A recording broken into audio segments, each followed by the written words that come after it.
So, Patrick, thank you so much for taking time out of your day to talk with me and my audience today. Introduce yourself to everybody. Well, I'm the person that's going to help you rethink the way you do disaster preparedness. I've been doing disaster planning for over 20 years, and I think that the way that most people do disaster preparedness is completely wrong. So I decided after a long career as a disaster professional in private service, I decided to become a full-time content creator. So now I create videos that show people disaster planning doesn't have to be hard. It doesn't have to be difficult. It can be fun and it can be interesting. And the way people call me is Disaster Patrick. That's great, man. Given your experience, with families and with people, there's always that one person in the family who's very preparedness minded, and it seems like nobody else is. So how do you help the preparedness minded person get the whole family to buy into the plan? I try to make it fun. One of the things I'm doing this year, for example, and I'm doing it live on YouTube, is I am building the world's very first FEMA-rated hurricane shelter. And hurricanes are something that a lot of people deal with in the South and on the East. And so you understand exactly the implications of what I'm about to say. This is going to be the first FEMA-rated hurricane shelter. And it's going to be made entirely out of Lego blocks. And it's going to be really cool because what I'm doing is I'm building this thing. I have Lego master builders working with me. I've got people from the University of Maryland, people who are aerophysicists, people who know wind. They know, and these guys test, they test 747 wings and they have a wind tunnel. And the wind tunnel can blow up to 200 miles per hour. So we're going to take this structure for the next 9 months. We're going to build this thing. And then in September of this year, 2026, we are going to put it in the wind tunnel and we're going to test it under 200 mile per hour winds. And people sometimes ask me, why in the world would you do that? I mean, why in the world would anyone need a hurricane structure made out of Legos? And my answer is this. I want to tell everyone that, look, disaster preparedness is in your reach. And it doesn't have to be doom and gloom because, to be honest with you, and I think what ends up happening is a lot of people don't want to get involved in disaster planning. Frankly, I wouldn't either. I totally get it because it's doom and gloom. It's boring. It's depressing. It's terrible. So what I'm trying to do is trying to say, let's make it fun. Let's make it empowering. And kids, they love Lego blocks. That's one of the first things I did. As a matter of fact, I have a video called come out in a couple of weeks where I took school supplies, just school supplies, things you'd find in any elementary school classroom, and I built a wildfire structure entirely out of it in this 7-year-old's backyard, in his family's house. And we literally built it back there, and we tried to light it on fire, and lo and behold, it stayed up. And we prevented smoke from entering it. It was amazing.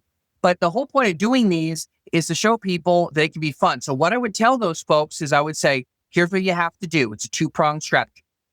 First, you have to tell people that they are responsible for their own disaster preparedness. Mm-hmm. There's too many families that say, that's okay, mom and dad will handle it. As soon as you say mom and dad will handle it, why would the kids do it if it's boring and awful and doom and gloom? But instead, if the parents say, well, you're responsible for it, now the kids think, okay, so now what do I need to do? And so they look to something that's really fun and empowering, and so that they can say, I can do it. Because I think if they think that they can do it and that it's going to be fun and interesting for them and something that's going to train their mind a little bit, then you will get far better participation. Very cool. So I have a lot of questions about this Lego hurricane shelter. How many bricks are we talking here? This got to be thousands and thousands, right? About 8,000. Wow. Okay. Can you tell bricks. me a little bit about what the structure, what it would look like, or is this? I know this is a project you're working on, or is it a secret? Or can you tell me what does it look like? We do know the structure. The structure is designed, so we do have the design. I'm working with a couple of partners because I'm going to be building it at Lego conferences. So we're going and collecting bricks because, hey, one of the biggest problems is how in the world are you going to get 8,000 bricks and plates? And so to get that many bricks and plates requires a lot of participation. So I'm partnering with a couple of big firms. We're going to be announcing it in just a few weeks because we're just finalizing the website page. It'll go on my website, disasterpatrick.com. There will actually be a page that is specifically for that challenge. And what we're going to do is slowly build this up, and people will be able to see it being built. And every week I'm doing a little vlog to show people the progress. How are we doing? Because I'll tell you something, it's frustrating, tremendously frustrating. It's fun and it's interesting, but it's something that you have to do a lot of thought. There's a lot of moving pieces, so to speak. There's a lot of people you have to integrate. So I want people to see that journey and say, hey, if I can do this, you can do that. Yeah, man, I like it. Best of luck with it. I think that's going to be fantastic. I will definitely check that out. So Legos aside, what does a realistic disaster plan look like for the average family? A realistic disaster plan? Don't have one. Don't have one at all. Here's what I tell people. I want you to think about the number of families you know who actually write out a disaster plan. You know what the answer is? 0. Or maybe there's 1 or 2, or there maybe that one family that they are just committed. They write the plan down. All the other families, they never do it, period. So the system I propose to people is I say, look, I want to change the way you think about disaster preparedness. Instead of it being focused around a document, a dusty old binder or a piece of paper that you and I both know you're never going to update, you're never going to look at, your kids are never going to care about it. And I want you to focus it around a backpack. A backpack. Okay. And I'm not talking about the backpack you buy at Walmart or Home Depot or whatever. That you know how you and I have seen these a million times. You buy the backpack, it's a big red backpack, and it's got a zip tie on it. And you open it, and it's got a bunch of generic junk that no one's going to ever use. And it happens all the time. Matter of fact, I was at an RV park. I do a lot of disaster preparedness for our RV parks and campgrounds. I've done thousands of them. And one of the things that happened was I was delivering a presentation, and there was a family, a couple, who were traveling around the country in their RV. And they asked me, hey, would you look at our disaster backpack? I said, sure. And they said, because we feel totally disaster prepared. We're totally ready, Patrick. We've got this down. So I said, okay. So we opened it up and we pulled out all the obligatory stuff, the flashlight that wasn't that great, yada, yada. And then there was a piece of food, right? And it's a hockey puck. That's what I call it. Hockey puck food. It's like an MRE, right? It's hard as a rock. It'll break diamonds.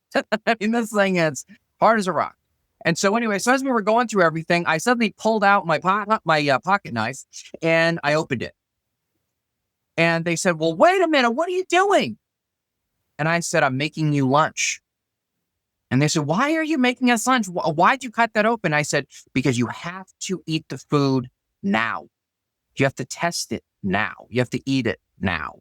Because this is food you're going to be relying on in a potentially life-threatening situation where things are chaotic. And you have to have food that you can actually eat. And you know what we ended up discovering? That food they couldn't actually eat because of food allergies. Oh, wow. So what I say to people is I say, look, here's what we're going to do. You're going to start with an empty backpack and we're going to build it. And I use a method. We don't have time to talk too much about it today, but it's called the 5-pocket method. I've used it with my high net worth clients where they're busy, they're jet setting types. I've used it with all kinds of families and businesses. And basically, instead of writing a plan down, I have engineered it. The system I've developed is where you can put everything you need in the backpack, and everything in the backpack will tell you exactly where to go. The backpack will say where you need to go and what you need to have in order to get there and how to be successful once you get there. So that's the system I use, because then I can inspect a backpack and I can pull it open and say, perfect. Great. I know exactly everything. I know where you're going. There are the car keys. There are the house keys. There's this, there's that. That tells me more than having to write it all down. Mm-hmm. Right. So by doing that, it gives people also kind of a tactile feel. Mm-hmm. Learn by doing. I used to do this when I used to train EMTs. I say, listen, don't worry about the book. Don't read the book. We're going to do it by hand. We're going to put the mannequin down and I'm going to show you how to do a patient assessment. And we did it. And they learned far better that way. So when I work with families, that's what I do as well. I say, listen, we're going to create a backpack for you that will have everything that you need in it. And plus, people respond much, much better to objects than they do to some old disaster plan. Patrick, in the responses that you've given me so far, you're talking about bringing the kids in from the beginning, not like parents are sheltering the kids saying, oh, sweetie, you don't have to worry about this. You're saying make everybody involved in the preparedness process. Absolutely. And the philosophy I tell people all the time is, if I do nothing, no one else will either. No one else will. And that's the philosophy I want you to take, whether you're doing any kind of preparedness, response, or recovery activity with a disaster. If I do nothing, no one else will either. Because if the parents are doing it, it's, if I do nothing, that's okay. Mom and dad will do it. If I do nothing, that's okay. FEMA will do it. If I do nothing, that's okay. The fire department will handle all of it. I say to them, absolutely not. You need to assume if I do nothing, no one else will either. And if you do that, then what happens is you see how that changes your mentality. It puts you in a place where everyone can be involved. And it isn't simply, telling kids that philosophy. It's saying, okay, you have to handle your own disaster preparedness. And oh, by the way, here are the tools available. That's why I did the video with the 7-year-old, because his parents weren't there building it with us. I mean, they were there watching us just to make sure everything ran fine, but they didn't touch it. They didn't work with it. We did it all on our own because I wanted to show people that if you empower someone, even a 7-year-old, they can build a wildfire shelter entirely by themselves. And it's an amazing, amazing experience. But you got to say to them, you have to handle it. And there are tools available for you to be able to do it successfully. That's great, man. Yeah, I like that philosophy. I like the way you're thinking about it. And, when thinking about families, how does your preparedness plan shift when you need to factor in maybe elderly relatives, people with mobility issues, and pets? What sort of things do people need to know to make a plan around their entire family, not just an able-bodied person? I don't do the same thing that you would do for yourself that you would do for them. So one of the things I advocate for is I say, you need to create a disaster backpack for grandma. You need to create a disaster backpack for your dog. You need to create a disaster backpack for your baby. You need to create a disaster backpack for your extreme valuables. As a matter of fact, I actually have done this before. I was working with a high net worth family. You're going to think this is crazy, and maybe it is. They owned a really expensive Xbox. It was custom made. It was made out of gold. It had other stripes on it, other valuable metals on it. It was like this, a special thing that they received. And when I was doing their disaster plan, they said, would you create a disaster plan for that Xbox? I said, just an Xbox? They said, this is a $50,000 Xbox. I said, that's an expensive Xbox. And so I said, so we literally created a backpack for the Xbox, because what they told me, we're not leaving without that. And I said, okay, that's fine. Whether you and I think that that's crazy or not, this is beside the point. But the point I'm making is that if you see something valuable enough, you need to have a way to transport it on its own. So what I tell families is stop creating a backpack for the family. Stop that.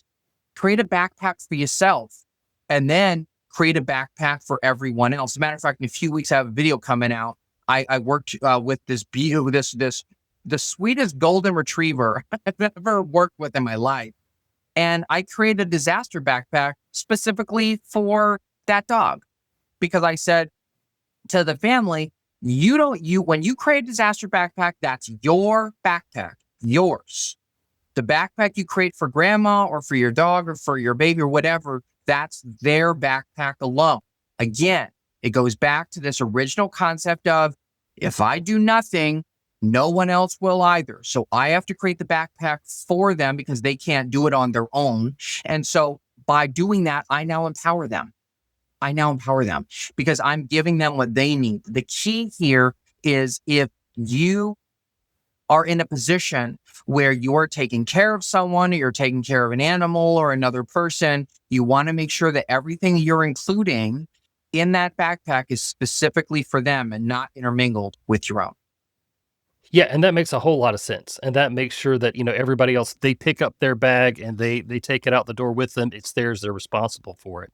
When it comes to preparedness, what are some of the things that parents and families are overlooking? What are those items that we're forgetting that we really are going to need when something goes wrong? Psychologically. I was mentioning before, I have the 5 pocket method, and one of the 5 pockets is psychological. And people forget that all the time because we have our flashlights and our pocket knife and the obligatory dry food and the water packets. And we've got, the first aid kit, which always has like a bee sting kit or a snake bite kit, even though no one knows how to use that stuff except EMTs and stuff. But we have it in there anyway because it makes us feel better. But we forget, in a disaster, we want to stay focused. And staying focused means we need to add items to our backpacks that make us feel as though we can refocus. So I joke around all the time. You and I were just talking about Xboxes. As a matter of fact, I say this for real. I address high school audiences a lot. And I say to them, you know what is one of the biggest things you need to make sure that you include in your disaster backpack? And everyone's on the edge of their seat. What? And I always go, your Nintendo Switch. And they think about it. And I say, look, if you're evacuating to somewhere you've never been, or you're in a situation where something bad happens to your house, it doesn't matter whether you're 5, 15, or 95, no matter what, you want to have something that's going to comfort you, that's going to relax you, that's going to take you away from what's going on around you. So the other thing that I'd say to folks is I say, it doesn't just have to be a game system. It can be if they're a teenager, but if they're a kid, as a matter of fact, they actually have these. These are small Lego sets, and they're about this large. They have about 50 to 70 pieces or so. That will keep a child busy for a while, and they can build a small object. It's really fun. It gives them something tactile to do, takes them away from what's going on, and gives them a challenge. For adults, weirdly enough, this is going to sound really strange, but I actually do this with adults all the time. It works for kids too. Incense sticks, or something that has a smell that reminds you of home, because smell is the closest sense that we have to memory. I don't want you to think I'm in a disaster shelter in some random, school gymnasium. I want you to think when you close your eyes, you're about to go to bed, all you do is you smell something that reminds you of home. So as I said to people, lotion, sometimes just whatever, something that will psychologically refocus you to a state of relaxation. And then when you wake up in the morning, something that will get you back into it. So something along those lines psychologically, because it makes a big difference in how people react, the decisions that people make, and how they're going to behave, because a disaster could be one day, 1 week, or even a year. Right. Yeah, I completely agree with that. And you illustrated your point really well. Like in the time where you get to sit and rest at some point, you're going to want something that's going to bring that comfort to you, and it's going to help your brain just to calm down. Your unconscious brain is going to take over and kind of work on some stuff. And when you're done with whatever it is, the Nintendo Switch or your favorite book, you're going to feel a whole lot better. That's fantastic, man.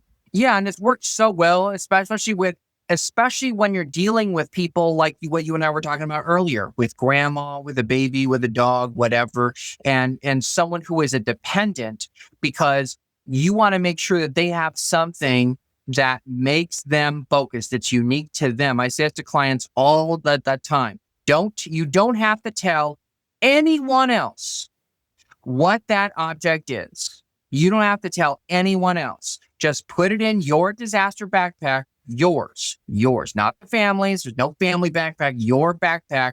And that makes it exclusively something that helps you focus. So you're absolutely right. I like that. What is something in all of your experience that you've had so far in life? What is one tool or maybe a concept that you have found to be really helpful that you really didn't anticipate being such a big deal? The philosophy I tell people all the time is prepare for a disaster and you'll never experience one.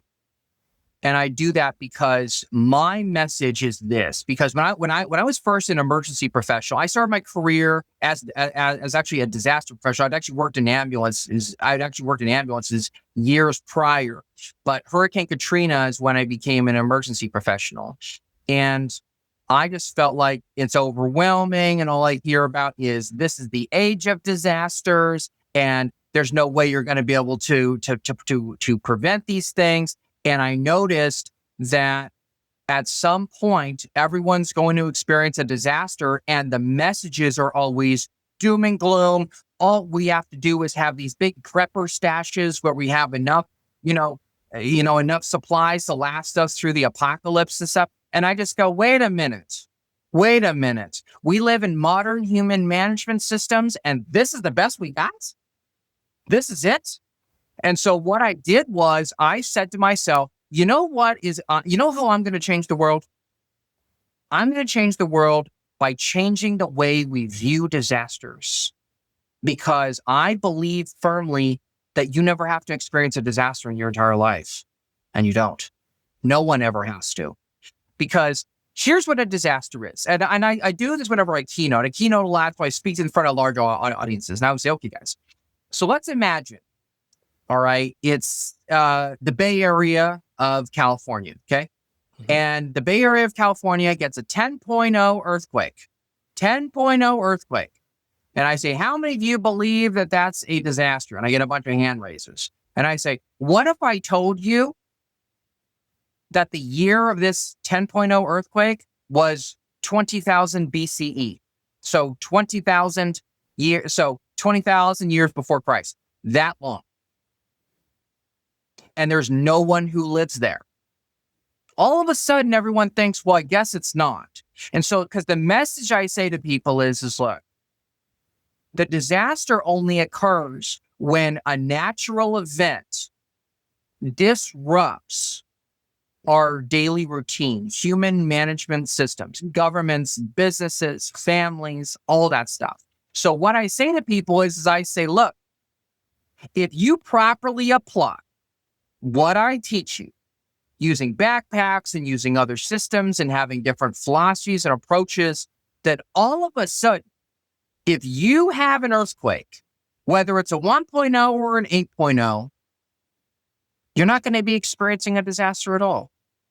Because what's going to happen is you're going to be prepared enough. I'm going to put you in a position where you're going to be stronger afterwards. That's how I want you to define a disaster. And that's what I've done is I believe we have the definition wrong of a disaster. This is how I define a disaster.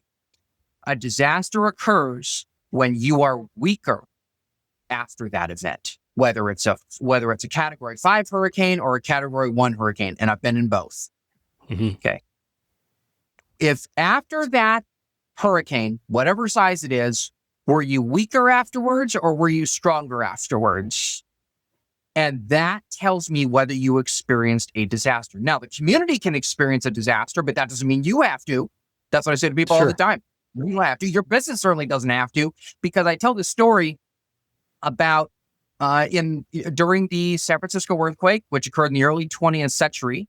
There was a man from Italy, a businessman. He ran a bank called the Bank of Italy, and his bank was reduced to rubble. And what he did was he pulled out a safe from the bank, and he took it out in the street, and he sat out at a table. He took out his ledger book, and he had a pen, and anybody who walked up to him and asked him for a loan, he gave it to them with just a handshake. And he gave away all the money in that safe. And of all the money he gave out, 98% of it was paid back later. And in fact, he was able to build it. He actually renamed his bank. His bank had been destroyed. It was called the Bank of Italy. He changed the bank name to Bank of America. And that's one of the ways he was able to take the disaster. He was able to take it and say, listen, I'm going to empower you. And the greatest stories I hear about in every disaster are people who say, I'm going to take this experience and I'm going to find a way to make myself better my business better, my community better, and I'm going to make us stronger overall. That is true resilience right there. That is what will mean if you prepare for a disaster, you will never, ever, ever experience one. But it's a sense that we have to put ourselves in the position to realize that if we can do that, that is the biggest shift. And that is the largest thing that I have learned in my time in this profession. That's a phenomenal point of view, man. I had never thought about it that way before, but yeah, I mean, I could tell you I've been through, big hurricanes and things like that. And usually, I've come out, on top and in a better position, me and my family. But, you know, now that I look at your definition of a disaster, like, yeah, my community had a disaster, but my family didn't. That's a big mindset shift.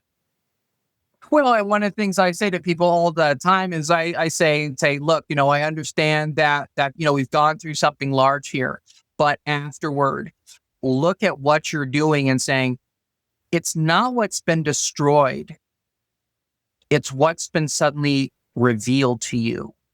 What has been revealed to you.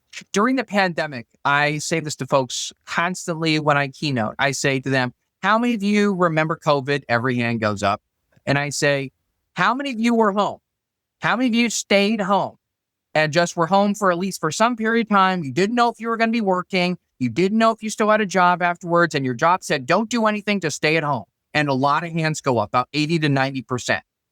And I always say, you know how 10, 15 years ago, you always said, I've really been wanting to do blank, or I've really been wanting to think about blank, like changing my job or doing something new or moving somewhere. And you know how you never had the time to think about that? Well, guess what? That was the time. That was the time you had.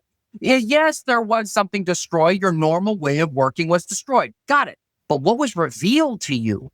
What was revealed to you is that now you have a few days where you can sit and think, what can I do to make myself better? I actually had this happen a number of times where I had people who were young millennials, so people who were born after, say, 1995 or so.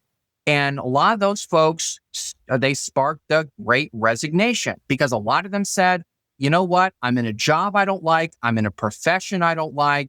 I'm in a place I don't like. I want to change the way I live my life. And they took COVID and they said, I'm going to turn COVID into a success for me. I'm going to take this opportunity that's really once in a lifetime, and I'm going to change what I'm doing because I get a chance to, because the world is in a chaotic place and there's real opportunity there. So that's why when I talk to people about disasters, I say, I want you to think about it on how is this going to make you stronger? Don't think about your home being destroyed. That's sad. Absolutely. Do we Yeah, need to grieve sure. about that? Absolutely. No doubt. We need that. I would give you a shoulder to cry on. But after we're done, then we're going to say, how can I make myself better and stronger? Do I still want to live here? Yes. Okay, fine. Are we going to rebuild the house? Great. Or what things do we need to change? Or whatever. Or maybe we decide we don't want to change anything. We just say, you know what? I live here. I'm going to deal with hurricanes every 10 years that are going to be cat fines. And I just accept that. And so whatever it is, I just tell people we need to get your mindset back because you're not a victim. I'm not going to let you become a victim. I want you to become a stronger person afterwards. And I'm going to say, hey, the disaster, it didn't make you a victim. It gave you an opportunity you never knew existed in the first place. And then that's how I change people's mentality about these things. Yeah, man. Resilience is so important. Is a very key message for what you're telling me here, and I greatly appreciate that. There is one thing that I want to ask you about, and this one seems to be hard for people. Um, when dealing with something like a wildfire or hurricane, there's always people are going to say, "Hey, there's going to be like an evacuation suggestion, or there's going to be an order for a family. When do they need to evacuate? When do they need to know that they need to try to ride it out? What's your thoughts there?" I say to them, go back to your backpack, open up your backpack and say, can I stay here? Or do I need to evacuate now? Because if somebody says to me, well, I live in this big house, okay, and it's like a castle almost. And I say, oh, wow, great. And they go, we have a cat 3. And I say, okay, fine. I'm not going to leave because I don't need to leave because I'm fine because my house is great. And so I say to them, let's look at your backpack. Do you have the supplies to shelter in place? Can you do that? Because that will tell me everything. So I'll look in your pantry, I'll look in your backpack, I'll look at everything. Now, for people who say, I live in a place that's near to the coast and I have to evacuate no matter what, I will open up their backpack and I will say, where are you evacuating to? And I'll pull out a map and the map will say, it'll actually be circled. It's not a written plan, it's just a map. And they've circled 2 places where they're going to evacuate to. And I say, okay, great. If that's what you're going to do, you need to evacuate to those places, you need to do that now because you know what? There's going to be a lot of traffic and you're not going to make it otherwise. Mm-hmm. So it all depends on looking at what your backpack has in it and saying, do I need to do this now? Is it better to do this now? Because frankly, don't wait for law enforcement to tell you to leave. If you live in a place that is too dangerous and there's one road in and out and your disaster backpack says I have to travel, 30, 40, 50 miles and you live in Los Angeles, you need to leave now. You don't need to wait for someone in a uniform and a badge to tell you to leave. In fact, one of the things I say to folks, I say, listen, if you plan on sheltering in place, love it. Great. Stay in place. Awesome. Here's the thing. Make sure that what you have in your backpack empowers you to stay in place. Does it give you the tools you need to be successful during and after that disaster? Because if it doesn't, you're going to experience a disaster. There's no doubt. There's no doubt. Mm-hmm. But if you prepare yourself well enough, now you're not going to have one. Because if it's just a situation where you're going to have to evacuate ahead of a hurricane, I'll never forget this. And I was I'm obviously from California originally. And I moved to Louisiana after Hurricane Katrina, after I got a job in the governor's office. And I loved working for them. It was amazing. But when I went into private service, I got hired to do this hurricane planning for this large construction site, in Florida. So I went down to Florida and I talked to the site supervisor and I said, okay, so senior management of this construction company had said to me, if we have a hurricane, you guys need to evacuate the site. Doesn't matter whether it's a category 1, category 2, whatever, we have to evacuate. And the 2 guys who were the site supervisors started laughing. And they turned to me and said, young man, where are you from? I said, I'm from California. And they said, you don't know anything about Florida. I don't even stop mowing my lawn unless it's a category 3 or higher. And he said, for us Floridians, we understand what a cat 1's about. We understand what a cat 2 is about.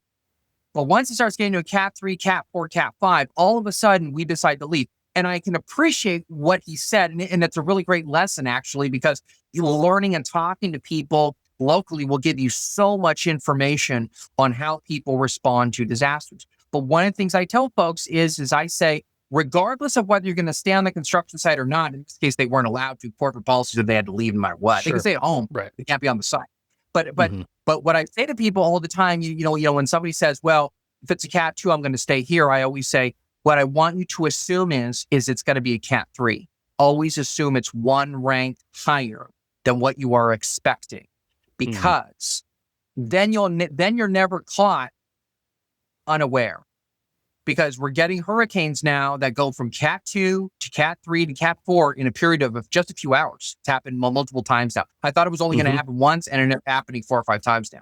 So what I say to folks is I say, look at your backpack. If you need to evacuate, you need to say, does my backpack allow me to evacuate? Then you say, we're expecting a cat 2, so I'm going to assume it's a cat 3. So I'm going to stop mowing my lawn, and I'm going to decide, am I going to stay here or not? That will depend on how much preparedness have you done. And the backpack is the easiest way for me to assess those things. Because then I can say, hey, look, you have an evacuation location. It's 100 miles away or 200 miles away. It's grandma's house in Atlanta or whatever. You need to leave now. You need to leave now. Because if you can't stay here, leave now. Don't wait for the weather person. Just leave now. And then just decide it's a road trip. Yeah. Road trip, gonna go see grandma, then we're gonna come back. They'll end. Yep. But if you say I'm gonna shelter in place, I just say, does your backpack allow you to do that? Because I don't know what kind of house you have. I mean, I don't know any of that stuff, but whatever house it is, I always say to them, do you have enough based on where you live? I actually work with people who are high net worth who they just stay in their house. They just, why not? They live in a huge place. It's all defended well. Yeah, I mean, it's no problem. It's hard for them to leave. And so it's only certain situations, but that's why I tell families all the time, don't let the badges and don't let the uniforms tell you when to leave.